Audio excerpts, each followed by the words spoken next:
Good day, it's Mike at Flex Radio, VA3MW. How to set up multiple versions of WSJT to work with your Flex Radio. This works on the Flex 6000, 8000, Aurora, and pretty much any version of SmartSDR, certainly SmartSDR version 3 and SmartSDR version 4, because the functionality has not changed. So we're going to start SmartSDR, for a single slice, you probably have this already. We're going to be in DigiU. We're going to check our DAX. It's set to channel 1. Now we need a second receiver. Now we can either add a receiver up here, or we can add a second PAN adapter. I like adding a second PAN adapter. And in my case, it's already set to come up on 50.323. We want to make sure that DAX is set to channel 2. Okay, that part's easy. You can set these screens any way you like. Make sure you check your mic, your antenna gain, and your AGCT. I like to shrink now that I know that I'm in DigiU and everything's set up. I'm just going to click the B, by the way, in case you didn't know that, and the A, and you can reduce those flags to something nice and neat. So then we're going to go into DAX and SmartSDR DAX. The station is Boathouse 2. This name, by the way, in case you didn't know, matches this name here. That's the name of the client that you and I, the human part, use the radio with.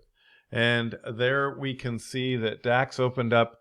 We don't see any audio yet, starting with version 4.2 because of the new DAX, but we will later. So after we have DAX set up, I want you to find your WSJT icon or your shortcut. And if you don't have one, you may need to make one. So right-click on that in Windows, open Properties, and then I want you to go to Target. Now, that's a little hard to read, so we will open it up here so that you can see this big, long text line. And you're going to probably see Target. It's going to be this first part, and it's you shouldn't have to change that, which is where WSJT program. And type in right after that, this is the key part where it's rig name equals slice A. And the rest of it's a style sheet part. You can add that if you want. That gives me the dark style. But this is the key part that opens WSJT with its unique profile, much like we have profiles in SmartSDR. And then hit OK or save or apply and shrink that. Then I want you to, we'll leave that open so you can see it, but you're going to right click on the same icon. Don't open it yet. And we're going to copy it. And that's going to create a second copy somewhere in your desktop. You'll need to go find it. And you're going to go into Properties on that one.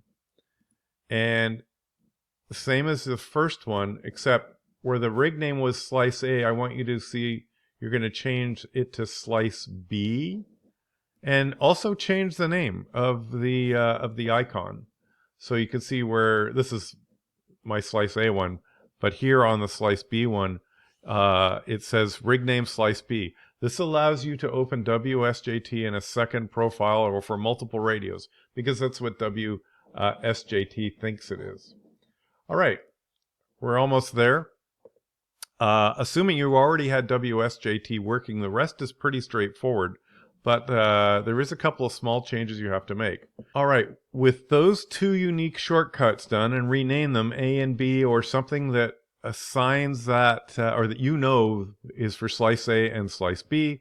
So let's open CAT now and make sure we have what we need, because now we're dealing with two different slices, A and B. So we're now going to require two different CAT entries. You probably already had one for WSJT or your A slice. You can do the same thing again. You'll either give you a new serial port number, or in my case, I'm using network addressing, TCP port. And if we click on it, we see that I'm using 6001 for my slice B, and we're using TCP port 60,000 for slice A. And so we can cancel that. So those you have to do because the different copies of WSJT need to use different CAT ports. All right, we will start WSJT A on my A slice, and And then now we need to check the settings. So we're going to go to File, Settings, Radio, and I use 120. This is all network stuff, 127.0.0.1 and 60,000. So that 60,000 means slice A. And I'm using Flex Radio 6XXX as my rig and a network server. And you can look at the rest of the screen. We're using HamLib, etc. So that's probably already working because you've already had that working before. And then in audio, here's the changes. You don't necessarily need to make changes for the first one, but the second one you will. It's going to be DAX RX1 and DAX TX. This is for 4.2 SmartSDR and above, which we hope you're using. And you're done. So that's slice A. And you know what? We'll just shrink that down. And then you're going to go into WSJT slice B.